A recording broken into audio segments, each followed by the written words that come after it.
Oxigenando Ideias para a Saúde apresenta novo episódio sobre transformação digital na vida dos pacientes.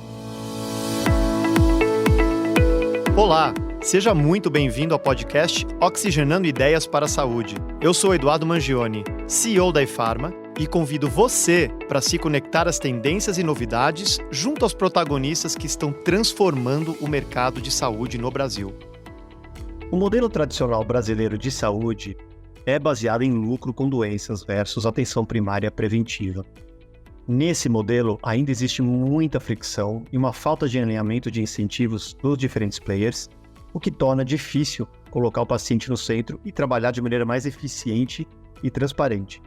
Mas, ao mesmo tempo, esse desafio é uma enorme oportunidade de disrupção de um mercado extremamente grande e crescente que precisa de se modernizar e trazer mais valor e eficiência e traduzir tudo isso em prol do paciente. No episódio de hoje, vamos conhecer uma health tech brasileira criada em 2017, pensada para se tornar uma rede de clínicas voltada ao cuidado humanizado e à promoção de saúde. Essa startup vem se destacando em atenção primária à saúde remota e presencial. Estamos falando do Amparo Saúde, uma health tech que tem o objetivo de tornar o cuidado de saúde uma experiência excepcional. E para falar sobre atenção primária e cuidado humanizado à saúde, convidamos o Dr. Moacir Campos, CMIO da Amparo Saúde. Ele é cirurgião geral, formado pela Faculdade de Medicina de Teresópolis, fez residência em cirurgia geral no Hospital Horêncio de Freitas, no Rio de Janeiro, possui MBA em Economia de Sistemas de Saúde pela PUC de São Paulo e em Health Techs pela FIAP. Seja bem-vindo, Dr. Moacir Campos. É um prazer recebê-lo aqui no Oxigenando Ideias para a Saúde. Eduardo, obrigado pelo convite. É um prazer estar aqui com vocês e desde já agradeço a oportunidade da gente poder compartilhar um pouco de informação, conhecimento, enfim. Vamos em frente. Maravilha. Dr. Moacir, queria começar perguntando sobre o atual modelo de negócio de saúde, que hoje é muito focado na doença, né? E um pouco da ideia, um pouco da visão do que a gente vai falar um pouco agora, que é Amparo Saúde, tá meio na contramão disso, né? No final, olhando e oferecendo aí ao paciente um tratamento de forma mais humanizada, mais integrada.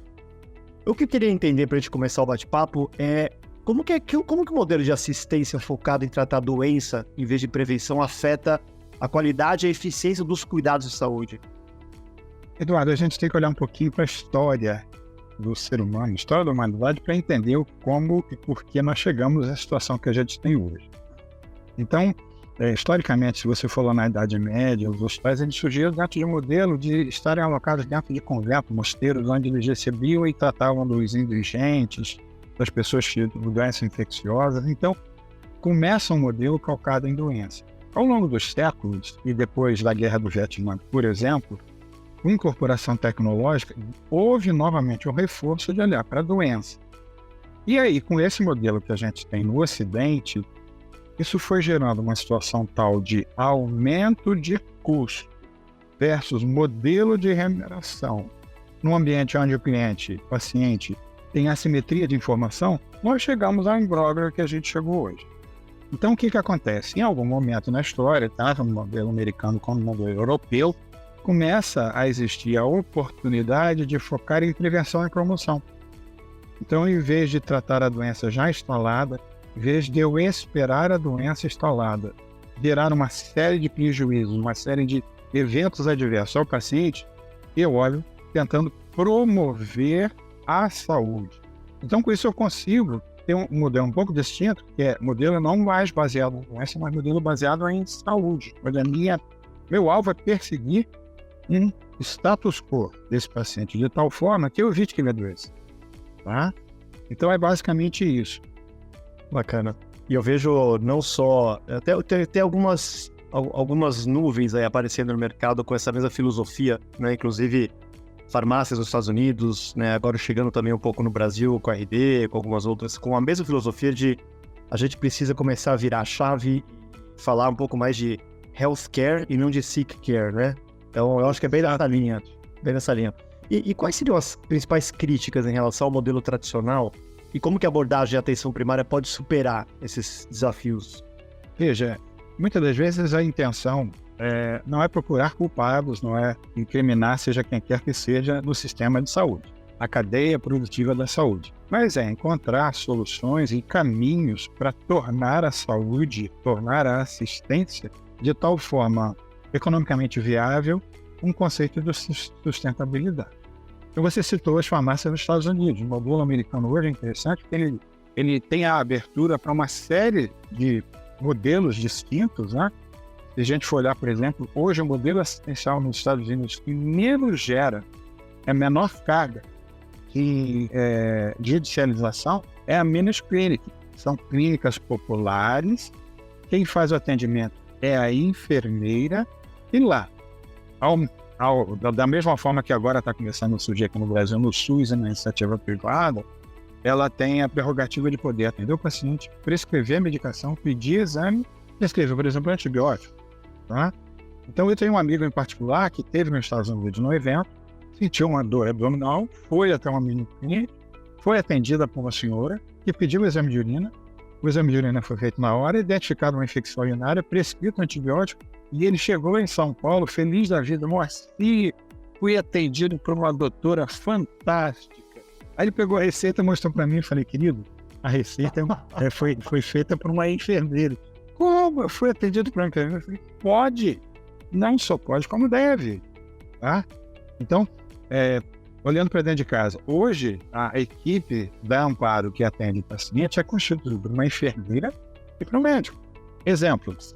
Eu tenho uma familiar que é uma moça de 25 anos e quer usar como método anticonceptivo, contraceptivo, DIU. Quando ela vai até uma unidade nossa, quem faz a inserção do DIU é a enfermeira. Alguns anos atrás, isso era exclusivamente algo vinculado ao ato médico. Tá? Então, veja, há prejuízo à assistência? Não. O paciente fica exposto a um risco? Não, porque a qualificação que ela recebe a habilita para tal. Então, veja, isso tudo, Eduardo, é no sentido de criar oportunidades inovadoras para tornar o sistema economicamente viável. Tá? Então, é mais ou menos nesse sentido. Faz muito sentido. E aí uma curiosidade, né? Você acha que uma das barreiras aí, a adoção de um modelo parecido, semelhante aos Estados Unidos, seria um pouco desse conflito do médico em achar que a pessoa não seria capacitada, né, e talvez não entender o limite até onde ela poderia chegar, tá? O que você enxerga? Eu vejo assim, ainda mais como médico, né? Seria uma opinião bem... Isso, eu sou cirurgião de formação, né? Que dizem que a diferença entre Deus e o cirurgião é que o cirurgião tem certeza que não é Deus. Mas, na verdade, assim, existe sim uma tendência para alguns profissionais, não todos, se acharem uma condição de serem superiores a determinados profissionais de outras categorias, que nesse contexto de atenção primária muda tudo. Alguns anos atrás, o sistema inglês teve um ponto de inflexão, também induzida pela questão de custo, tá? E aí foi feito um projeto chamado Nursing Now, onde a liderança das equipes de saúde nas unidades básicas, nas unidades ambulatoriais, foi dada à enfermeira, ao enfermeiro. Então o enfermeiro passou a ser o líder de uma equipe multidisciplinar, tá? Por quê? Porque a visão que ele tem, pela formação que ele tem, o capacita a ter um relacionamento com o cliente, com família, aquele núcleo assistencial, muitas das vezes com mais empatia do que o próprio médico, tá? Então não é demérito ao médico, tá? É simplesmente a reconhecer papéis que devem ser exercidos e que cada um vai ocupar o seu espaço e muitas das vezes tem sobreposição, tá? Em alguns momentos na atenção primária, o médico faz alguma coisa que o enfermeiro pode fazer. Em alguns momentos, o enfermeiro pode fazer algumas coisas que o médico pode fazer. Nem por isso, Eduardo, há conflito. Porque, de novo, nesse modelo da atenção primária, quem está no centro é o paciente. E aí, o trabalho de equipe visa o bem-estar do paciente. Eu acho muito interessante esse assunto porque eu tenho certeza que é um dos caminhos da gente trazer sustentabilidade ao modelo, né? Hoje o modelo ele é quebrado, principalmente porque a gente tem práticas aí, talvez não aconselháveis aí no atendimento primário, na assistência, né? E a gente olha um modelo, por exemplo, americano, onde você acaba de comentar, né? Temos enfermeiras, nurse practitioners, que eles chamam lá, né? Que conseguem prescrever acho que patologias simples, né? Coisas mais de um atendimento mais tranquilo, em que muitas vezes a pessoa aqui no Brasil vai para uma emergência, vai para um hospital, né? Quer dizer, é um gasto de recurso, um desperdício de recurso bastante importante. E lá também tem um papel até do farmacêutico, né? O farmacêutico também tem um papel mais nobre, um papel mais amplo de carreira, né? Em que ele mesmo, ele tem um dos seus papéis é olhar a interação medicamentosa, ele olha aquilo com bastante cuidado, tendo algum conflito, ele liga para o médico, né? Pede a permissão do médico para mudar, alterar aquela medicação para alguma outra semelhante e tal. Então, eu acho que são práticas muito interessantes para a gente estudar, né? E começar a incorporar para a gente ter um sistema sustentável. Acho super bacana essa filosofia. Você deu o exemplo do farmacêutico, vou te trazer um exemplo bem fresquinho que aconteceu há 2 semanas conosco. Um casal que é assistido por um médico nosso, médico de família. Na segunda consulta que ele passou com a nossa equipe, com a enfermeira de saúde da família, a enfermeira identificou o seguinte: esses 2 pacientes, um casal, 87 e 92 anos, os 2 juntos tinham uma prescrição de 22 medicamentos. Meu Deus! E aí a enfermeira conversando com o casal, nesse horário, seu José, o senhor tem que tomar qual remédio? Eu acho que eu tenho que tomar esse. Meu filho até colocou aqui na porta da geladeira quais são os remédios que eu tenho que tomar em qual horário. Mas eu e minha esposa temos catarata, a gente não consegue ler direito. Resumo da ópera. Acredito. Um tomava o remédio do outro, um é hipertenso, outro é diabético. Então o diabético tomava remédio para hipertensão, ficava hipotenso. E o hipertenso tomava remédio para diabetes, ficava hipoglicêmico. Nós temos um farmacêutico clínico. E aí nós colocamos a Kelly na jogada, e a Kelly reduziu isso de 22 a 4. Meu Deus do céu. Meu Deus. O que a Kelly fez? A Kelly fez uma folha A4, em texto, com letra caixa 60, e deu para eles para colocar na porta da geladeira. Entende? Então, o hipertenso hoje, ele tá normotenso, a diabética hoje está com a glicemia controlada, e nenhum dos 2 está ficando tonto por estar tomando o remédio errado. Entende? Então, veja, papéis que atuam de forma distinta, coordenada e integrada, e estão dando suporte ao paciente. Entende? O que importa para a gente é o sucesso do tratamento ao paciente. Quem foi que fez? A equipe. Tá muito nesse sentido. Então, só para reforçar, doutor, vou perguntar uma coisa mais redundante, mas só para a gente ver se entendeu bem. Mas a abordagem de atenção primária, na sua visão, pode realmente contribuir para a redução de custo no sistema de saúde, né? Melhorar o acesso aos cuidados para a população. E você acha que é um caminho também, é um dos caminhos, para a gente implementar o tão chamado aí, querido Value Based Care? Quer dizer, tirar um pouco desse custo do sistema, né, e devolver isso em benefício e prol do paciente? Edu, muito legal a sua pergunta. A pergunta é a pergunta de $1 milhão. Veja, algumas informações. A gente sabe hoje que de 12% a 15% das internações hospitalares são ditas sensíveis à atenção primária. Quer dizer o quê? Que até 15% das internações que você tem hoje no ambiente hospitalar, elas seriam evitáveis se esse paciente estivesse num contexto de atenção primária. Tá?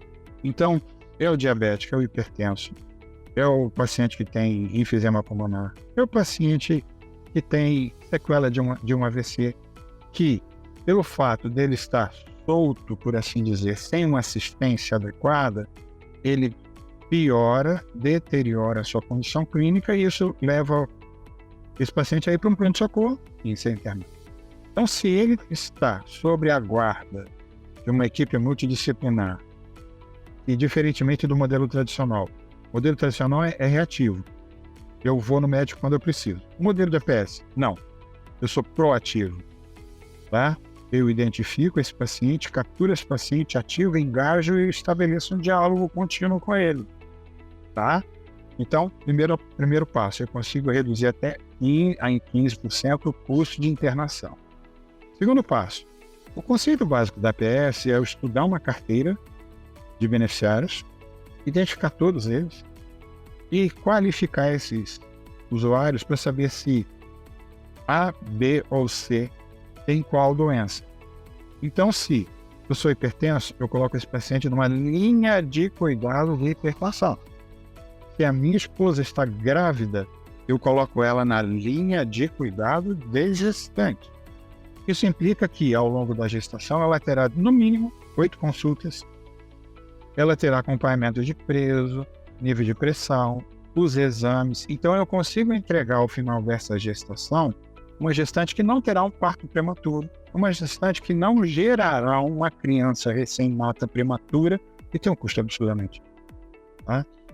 Então, veja, a condição da atenção primária é estratificar a população, eu identifico quem é quem, eu dou risco para cada um deles e mantenho todos esses pacientes um olhar contínuo, constante, sobre cada um deles. O que eu faço com isso?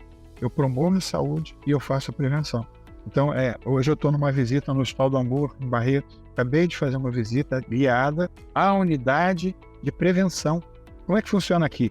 Você passou na calçada, olhou para o hospital, se você tem mais de 35 anos e está com uma ferida na boca, não fecha 15 dias, você entra e você é atendido. Entende? Se você tem entre uma determinada idade e outra e tem uma carga tabágica alta, você é convidado a fazer uma avaliação. Se você é mulher, você vai fazer mamografia. Se você é homem, você vai fazer um raio-x. Então, veja, é o conceito de prevenção e promoção. E isso só acontece num ambiente controlado. Como é que eu controlo isso? Atenção. Bem interessante, super. Uhum. Então, o conceito é, eu sei quem é quem, e eu sei o que eu devo fazer para apoiar, para auxiliar cada um desses pacientes para se manter saudável. Entende? Com isso, eu vou evitar 100% das internações por infarto agudo no miocárdio? Não. Entende? Vai continuar a existir uma demanda e o papel do hospital, o papel da atenção terciária, o papel da alta complexidade se mantém. Eu só vou entender as oportunidades de custo evitável. Entende? Eu tenho que ter um hospital terciário? Claro. Vai continuar a existir tumor cerebral? Vai continuar a existir um atropelamento? Vai. Eu tenho que continuar. O que eu preciso é tirar da conta da saúde aquelas doenças que podem ser evitáveis. Ou, pelo menos, torná-las com custo mais adequado. É quase uma redefinição de papéis e responsabilidades aqui, né? Exatamente. É isso. É super interessante. É isso. Entende? Veja, hoje nos Estados Unidos a gente sabe que mais de 40% dos hipertensos não tomam medicamento de forma regular. Aqui no Brasil tem uma pesquisa no SUS que evidenciou que menos de 30% dos diabéticos deveriam tomar insulina, menos de 30% usam insulina. Entende? Se você colocar esse paciente na atenção primária, você coloca um pitbull do lado dele, chamado médico de família, enfermeira de família. E essa equipe vai ficar no calcanhar desse paciente, entende? E com técnicas que muitas das vezes não são ensinadas nas faculdades de saúde, mas uma técnica persuasiva, porque esses profissionais têm uma visão holística, entende? Então a abordagem deles é quase de um mentor, tá? Eu costumo dizer que eu não posso ficar um mês sem conversar com o meu médico de família, sem conversar com a minha enfermeira. Porque quando eu converso com eles, eu lembro que eu não posso comer 3 pedaços de pizza no sábado. Entende? Então, fica aquilo no subconsciente da gente e isso estimula o que a gente chama de autocuidado gerencial. No modelo tradicional, eu transfiro para o médico toda a necessidade de cuidado com relação à minha doença ou à minha saúde. Atenção primária não. Você é convidado a participar de um modelo onde você é responsável pelo seu bem-estar. O médico, o enfermeiro, o psicólogo, o nutricionista, o educador físico, o farmacêutico, estão junto de você para te ajudar. Mas se você não tomar a iniciativa de mudar o modelo, o que a gente chama de estilo de vida, mas é também, tá?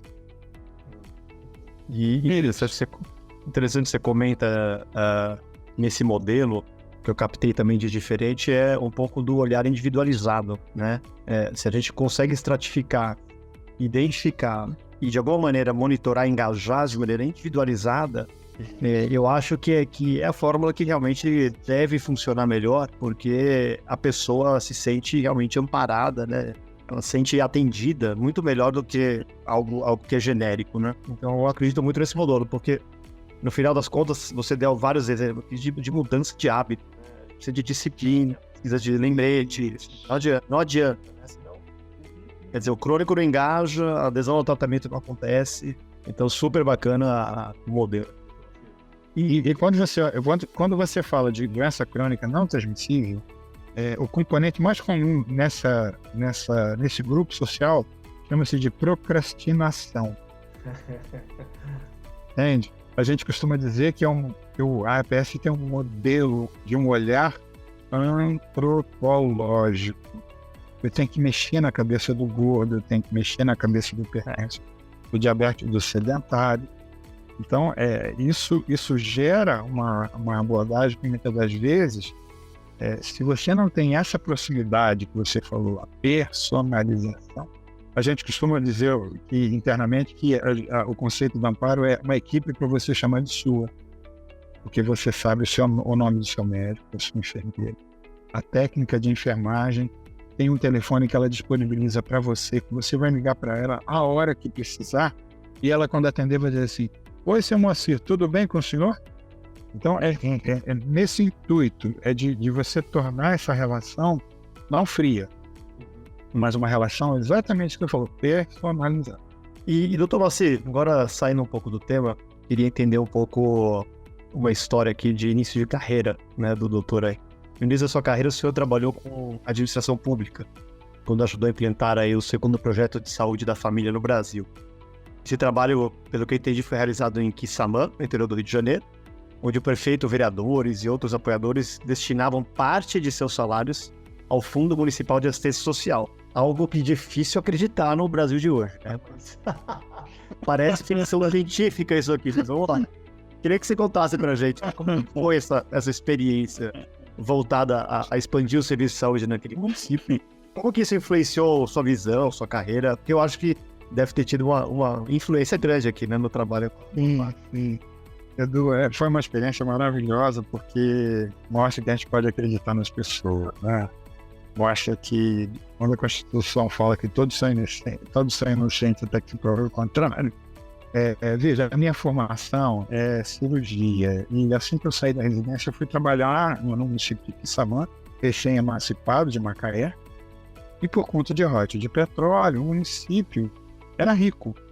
Tanto é que na segunda e na terceira gestão do município, integralmente o município tinha 100% de água e esgoto encanada.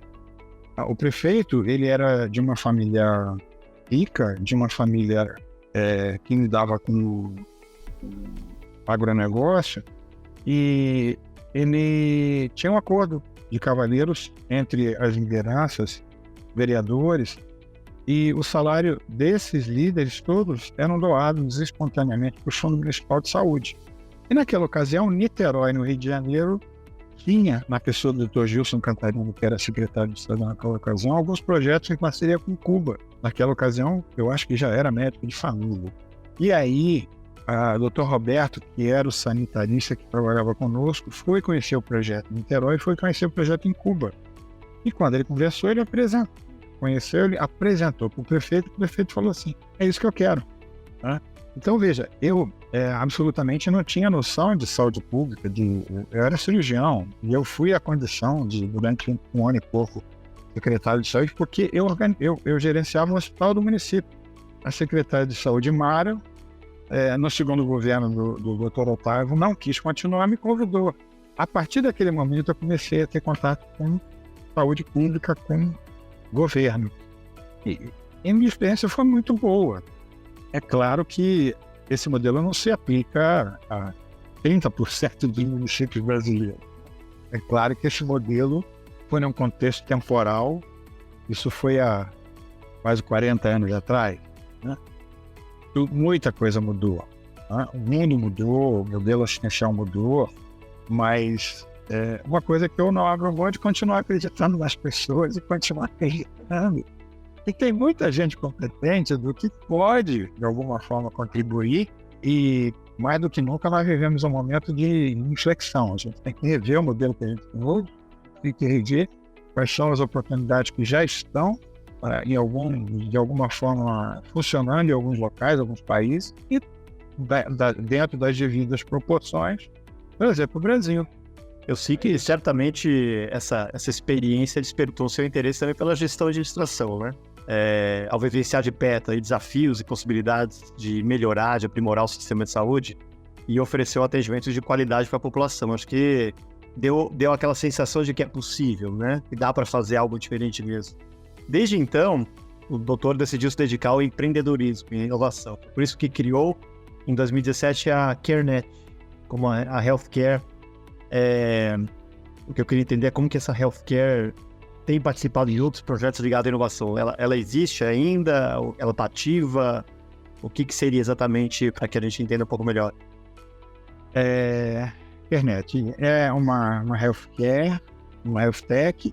Eu trabalhava numa empresa de consultoria e surgiu uma demanda específica de um grande cliente, e nesse contexto nós fomos buscar no mercado algumas startups para ajudar a gente a pensar nessa dor que o cliente nos fez.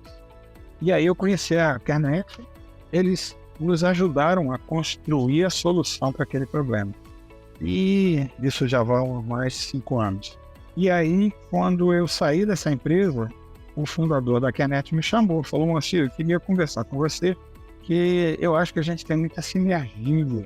E aí eu comecei a trabalhar, e já estou lá mais de 5 anos, e numa dessas ocasiões nós fomos para dentro de um grande hospital e fomos identificar dores dentro de ambientes críticos. Nós fomos para o centro cirúrgico, nós fomos para a UTI. E dentro da UTI a gente identificou uma questão: a coleta dos sinais vitais dos pacientes, que era feita pela enfermagem. Eu olhava o monitor, escrevia num pedacinho de papel de pão o valor e depois ia até um dado computador para imputar manualmente aquele dado. E nós vimos que isso gerava, primeiro, eu estava utilizando uma mão de obra altamente qualificada, que é da enfermeira que trabalha com terapia intensiva, para fazer um trabalho repetitivo de pouco valor exposto a risco. De eu copiar um valor e transcrever um valor errado, ou de imputar no sistema, no prontuário eletrônico, um valor errado.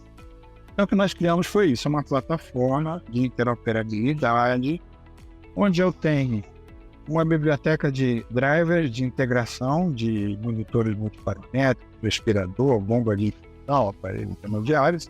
Eu plugo esses equipamentos numa nuvem, trato esses dados, eu colho o dado a cada 30 milissegundos. Eu higienizo o dado e aí eu entrego esse dado para o prontuário eletrônico estruturado. Num intervalo de tempo maior, de 15 em 15, de 30 em 30, de hora em hora, mas eu entrego o dado com 0% de risco de transcrição errônea. Então eu garanto a segurança da informação. Eu consigo desonerar a enfermagem desse trabalho repetitivo que não gera valor. Então eu dou à enfermeira um tempo que pode chegar a quase 30% do seu plantão, para que ela fique mais próximo do paciente. E eu consigo trabalhar essa informação e gerar o que a gente chama de medicina preditiva. Eu consigo pegar esse dado, tratar ele com algoritmo, e eu consigo identificar que provavelmente esse paciente tem risco de desenvolver uma deterioração clínica, um quadro de infecção, enfim. Eu consigo antecipar uma informação para o médico para que ele intervenha de forma mais precoce, tá? E aí, há 2 anos atrás, durante a pandemia, nós fizemos um processo de ingresso num projeto do Hospital das Clínicas de São Paulo, o DEAGOV, e nós participamos de um projeto dentro do INCOR, no Instituto Central, e hoje a ferramenta está rodando lá no Hospital das Clínicas. justamente nesse sentido de garantir a integridade da informação, a automação da coleta, e com isso a gente consegue resolver uma das dores que nós identificamos dentro da UTI. O empreendedor em série, você. Meu Deus. Parabéns. Muito bacana. Eu não consigo ficar quieto. Espero que você tenha gostado do episódio de hoje. Eu com certeza gostei muito. Continue acompanhando nossos próximos episódios no Spotify, no Google Podcasts e não esqueça de ativar as notificações. Obrigado pela sua companhia. Um grande abraço e até o próximo programa.